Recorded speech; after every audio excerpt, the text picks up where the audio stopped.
লা লা লা লা লা লা লা এই লা। শুনছো? হ্যাঁ বলো, কি হলো? রেডি হও, কি করছো এখনো? আজকে জানো না ছয়তলার ভাবির বার্থডে? ছয়তলা ভাই বার্থডে? কি বলো, আজকে কয় তারিখ? হ্যাঁ, আজকে তো বার্থডে না। আরে বাবা, আজকে বার্থডে, তুমি রেডি হও। তাহলে আজকে ছয়তলার ভাবির বোনের বার্থডে। সুরায় ভাবি? হ্যাঁ। না, সুরায় ভাবির বার্থডে আজকে না। তুমি ভুল বলতেছো, আজকে কয় তারিখ? হ্যাঁ, আজকে বার্থডে না। আমি কোনো ভুল করছি না, আমাকে ইনভাইট করে গেছে, তুমি রেডি হও, তাড়াতাড়ি রেডি হও। না, তুমি ভুল বলতেছো। আজকে সুরায় ভাইয়ের বার্থডে না, মারিয়ার বার্থডে না, সালাম ভাইয়ের বউয়ের বার্থডে না। না, আজকে কারো বার্থডে আমি জানি। আমি বলছি আজকে কারো বার্থডে, তোমার সমস্যা কি?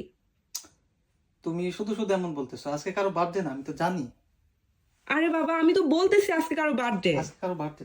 আজকে অবশ্যই কারো বার্থডে, তুমি ভুলে গেছো। যাও যাও। আমি বলতেছি না আজকে কারো বার্থডে। কার বার্থডে? আজকে তুমি নিজের বউয়ের বার্থডে।